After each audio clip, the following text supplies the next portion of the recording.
LiberalViewer presents. So last month when Fox News reported on the June 21st Supreme Court decision in the case of FCC versus Fox Television, a case in which several broadcast TV networks got the Supreme Court to strike down fines the Federal Communications Commission imposed on them for broadcasting indecency, I was surprised to see, even in the short summary on the supposedly straight news program happening now, that supposedly straight news reporter Shannon Bream failed to mention that Fox Television was a party in the case, as you can see in this clip. Another case the justices also ruled on today against the Federal Communications Commission, which had sanctioned and fined various networks because of either brief nudity or, well, you know, when a celebrity lets an expletive slip during an awards show, that too.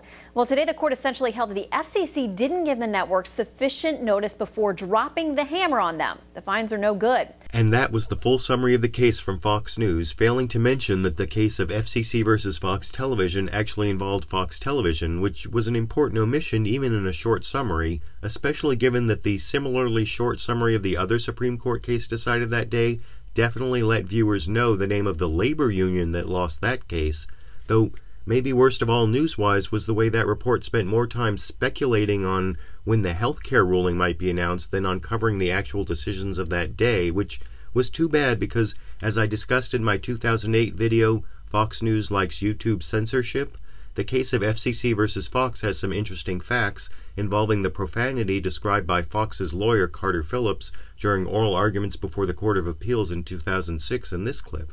In 2002, the renowned actress and singer Cher responded to her critics in a television show by saying, "Fuck 'em." And in 2003, Nicole Richie, who is an actress, commented on her own television show, which is entitled The Simple Life, by saying that it was hardly all that simple because does anybody know how hard it is to get, how fucking hard it is to get cow shit out of a Prada purse?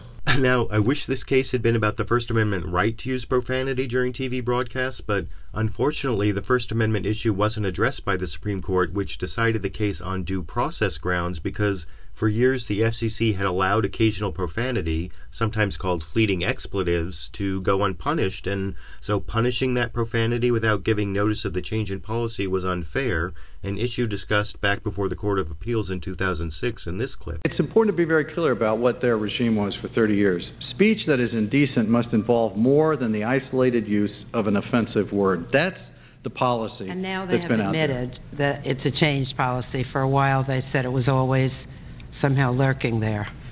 Well, they say that it's somehow always been lurking there, but I can assure you from the network's perspective, it has never been assumed that there was any potential risk. And indeed, if you look at the 1987 Pacifica order, which specifically approves, against an indecency charge, the uses of the phrases "motherfucker," "eat shit," and "fuck the USA," and walks away from them and says those aren't indecent. So the lawyer for Fox Television gave a lot more interesting details about the case back in 2006 than the reporter for Fox News gave viewers when Fox won the case last month in the Supreme Court, which might be because Fox News spends a lot of time editorializing in favor of censorship, despite the activities of the more profane Fox Television, which you can see not just in my 2008 video in which Bill O'Reilly conveniently got to broadcast the very sexually suggestive content he was criticizing from YouTube, but also maybe more embarrassingly when, less than 10 days before this Supreme Court ruling, Fox News' highest-rated program, The O'Reilly Factor, didn't provide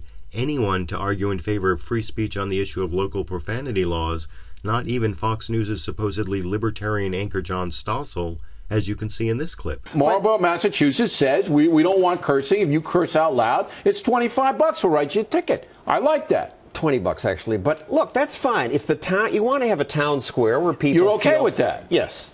Excellent, we're making progress. Now, if you watch that whole segment, they do argue that letting a local government punish profanity is better somehow than having a federal law against profanity, but that really only emphasizes the way they want to let big corporations make a profit from doing the same things for which they want ordinary people to get punished, I think, but I want to know what you think. Is the Fox News editorial position on profanity demonstrated here hypocritical, given the Fox Television position on profanity argued all the way to the Supreme Court?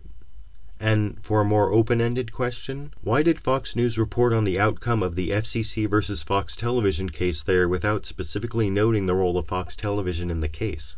YouTube, you decide.